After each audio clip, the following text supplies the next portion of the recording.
Hello, my name is Matukonis, and my project explored the application of machine learning for the predictive modeling of Vibrio species planktonic growth and biofilm formation. For some context, Vibrio are comma-shaped bacteria typically found in marine environments. While there's over 100 species of Vibrio, approximately 10 have been identified as pathogenic.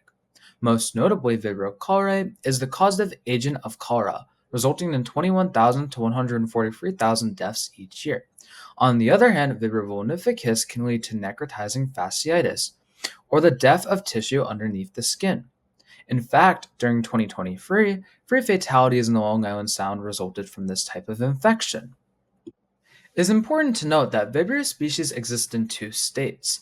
In its planktonic state, Vibrio cells are free-floating and independent, whereas in its biofilm state, the planktonic cells come together to form a matrix. By doing so, they collectively increase their resiliency to changes in environmental conditions, while also becoming more virulent to humans.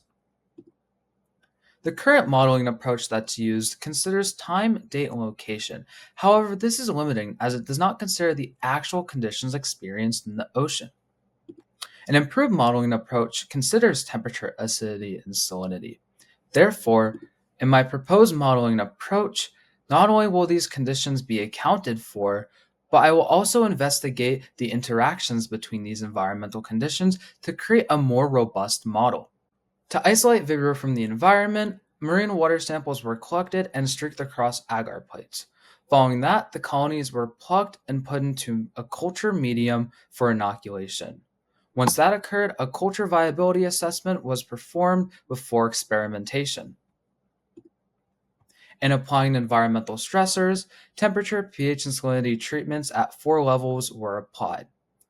After that, optical density measurements at 600 nanometers were recorded every 3 hours over a 24-hour period. After quantifying planktonic cell growth, biofilm formation was measured using the crystal violet assay. First, crystal violet stain was added into the microplates. Following a 15-minute incubation period, that stain was then removed and replaced with acetic acid in order to put the biofilm cells into solution. After that, optical density measurements at 550 nanometers were recorded. To apply the extreme gradient boosting algorithm, the data set we collected is divided into multiple subsets. Within each subset, patterns between the environmental conditions are established in order to determine a classification as either biofilm or planktonic. When a prediction must be made, the majority classification is the one that is selected. When looking at the final measurements for planktonic cell growth, you can see that as salinity increases, there is an increase in planktonic cell concentration. However, inversely, as temperature increases from 22 degrees Celsius to 37 degrees Celsius, the concentration of cells decrease. This is a similar pattern for biofilm formation, where the highest levels of biofilm formation were at 22 degrees, where the lowest levels were seen at 37 degrees Celsius. Moreover, instead of a relationship with salinity, there was more of an impact of pH on biofilm formation, as when the pH went from 5.1 to 8.1, there was an increase in biofilm formation.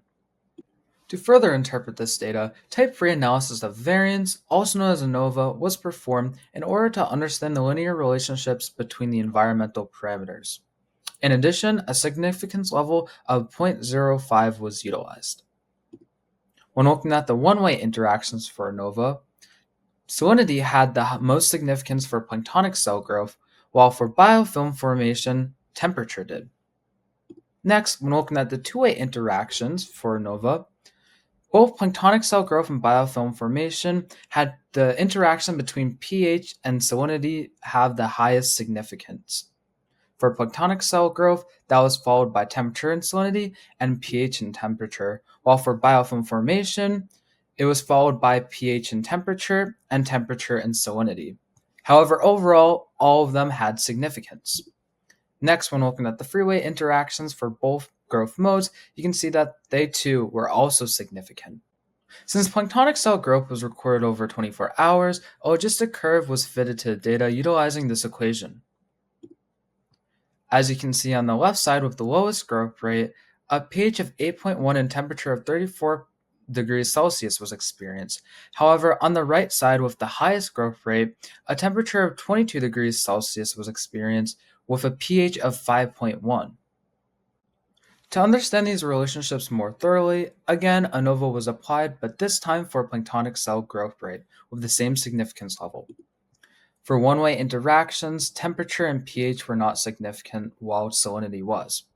For the two-way interactions, the interaction between pH and temperature was not significant. However, the other combinations were.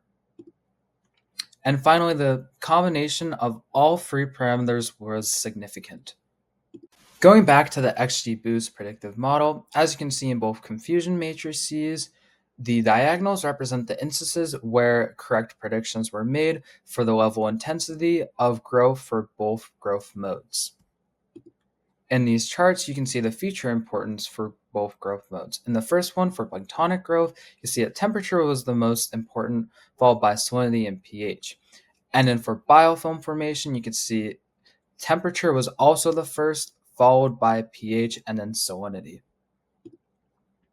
When looking at the overall accuracies of both models, you can see that planktonic cell formation had accuracy of 84.42% and biofilm had 83.12%, which are both relatively high, making these models effective for predictions. When looking in the future, temperature, pH, and salinity can be expanded upon by considering dissolved oxygen, dissolved organic matter, nitrates, and phosphates. By including these, the model can be improved in accuracy, and as a result, public health measures can be made with relation to aquatic recreation and shellfish harvesting. Thank you, and here are my references.